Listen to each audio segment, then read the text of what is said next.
My top 10 favorite games of all time. In this video, I will be focusing on my top 10 favorite games of all time for any console ever.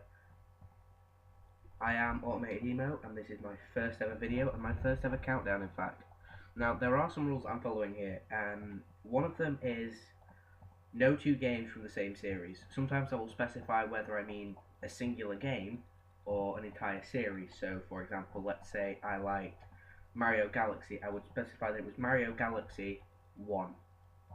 If I liked the entire series, I'd say I'd like Mario Galaxy as a series. I am a bit ill, I'm sorry for that. I've got a really sore throat and it's just killing me, but anyway, I've decided to make this video on my top 10 favourite games of all time. I hope you enjoy it.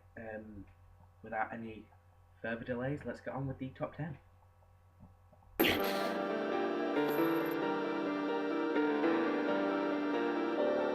I see.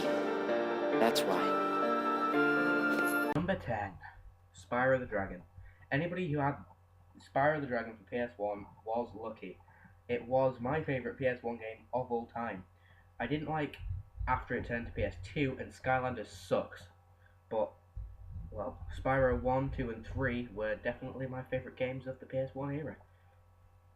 1 and 2 maybe not so much, but I did love Year of the Dragon. Now, I'm going to talk about what I loved about it, what everybody else loved about it, what people didn't love about it, and whether I agree with that or not, and then what I didn't like about it. So, I loved the free roam aspect of it. You could go through the portals, there was on Spyro 3 anyway, there was the unlockable characters that you could buy with your gems. You could run around the map to your heart's content, collecting gems and eggs, and it was a very good game, and I can't think of anything that I didn't really like about it. Apart from there was an awful lot of glitches, especially with Spyro 3 Year of the Dragon. Spyro 1, for some reason, felt short, because I played Spyro 2 and 3 first. When I played Spyro 1, I expected it to be just as good, and yet it wasn't, and I don't know why that was. But some people in Spyro, well, I can't really think of anything that people didn't like. It was an all-round fun game, especially if you were a child at the time. It was one of those things that you had, one of those fond memories, nostalgia. You get nostalgia bursts every time you hear the name and think of the gameplay. Obviously, I am sorry about the poor standard of gameplay I'm showing you right now. It was what I could get at such short notice. But that is my top 10. That is my number 10. Spyro the Dragon 1, 2, and 3 for the PlayStation 1.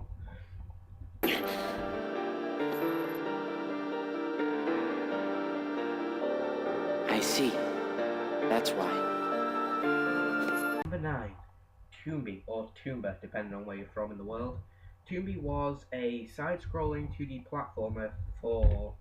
well, side-scroller is not really the best way to describe it. It was a very unique game for the PlayStation 1, where you controlled a little pink-haired character as he adventured around the world trying to stop the evil pigs. And if you're not taken by it already, he's only wearing his pants, which are green and look like they are made of leaves. You can collect different pants though, it's just... Anyway, I like the series as a whole, not just one game in the series. There was only 2, but fine. 2v1, it was a strange game. You had the quiet protagonist, which, as I'm going to express now, I dislike heavily. Silent protagonist. I think it makes it hard to immerse yourself in the game, and you can barely feel anything from the character if you don't know how the character is really feeling. Obviously, characters like Link and the main character out of the Pokemon series, they are built around a silent protagonist, and that is good. But I'm going off topic a bit now, and I'm going to get back to the main story. Toomby, the objective, seems though a lot of you may have not heard of it, was you had 100 and something events to complete in the game. Some of these were optional, some of these were mandatory to complete the game. Throughout the game you would complete these events and get adventure points for them. The adventure points could be used to unlock adventure point boxes, or AP boxes as they were sometimes called.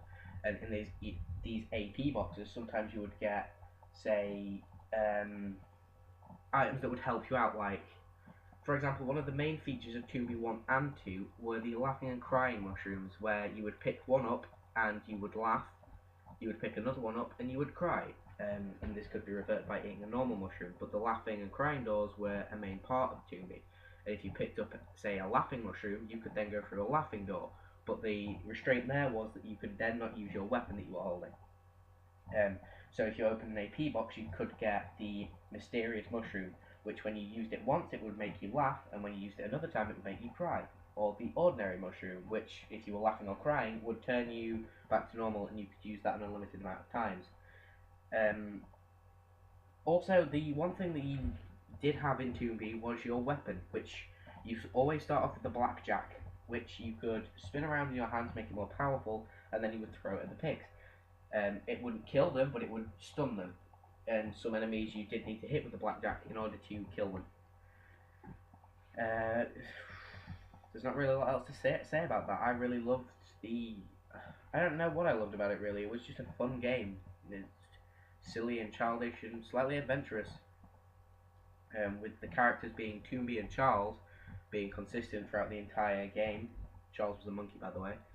And the evil pigs... I don't know, it was just a really fun game, collecting the pig bags, getting the evil pigs. Once again, fond memories and nostalgia bursts every time I hear the name of the game.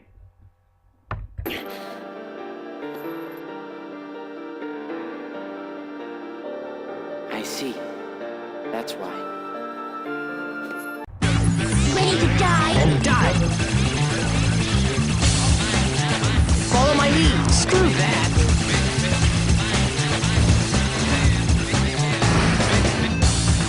Pick it up, phone! There! Let me, come on! Right behind you!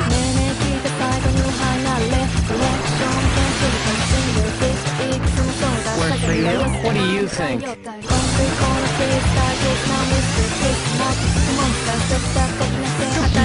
Bring it!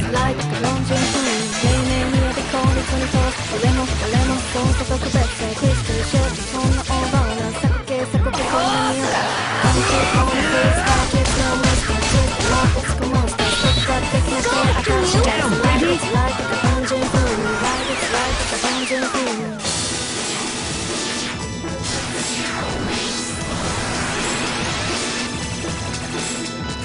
Another world away, and we're going.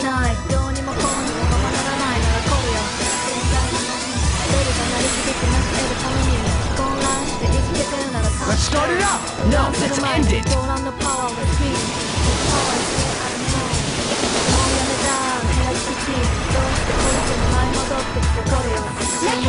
Right behind you! Defeat us all! Bring it! Work for you? What do you think? Let's get online.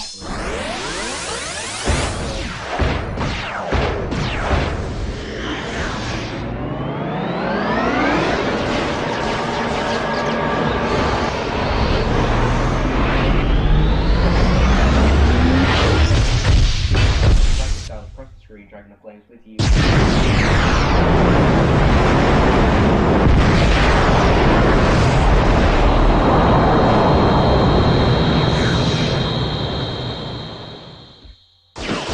Finish the battle, you will get a Ready to die? And die! Follow my lead! Screw that!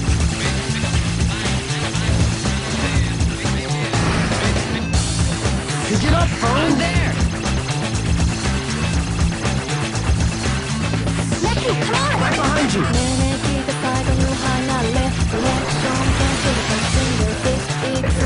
Work for you? What do you think?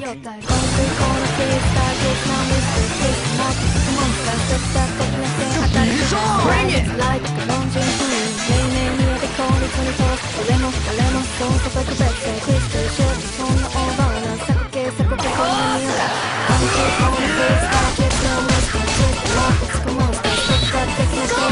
Get him, baby!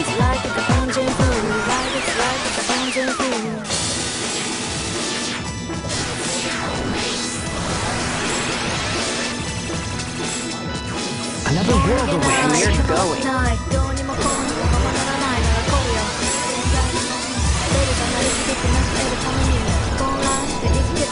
Let's start it up! No, let's end it!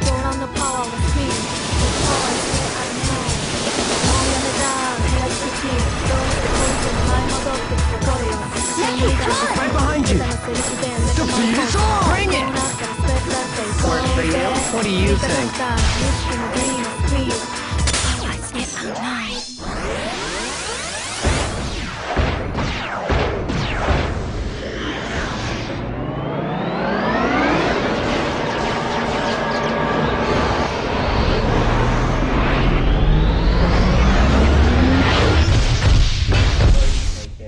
B, and you it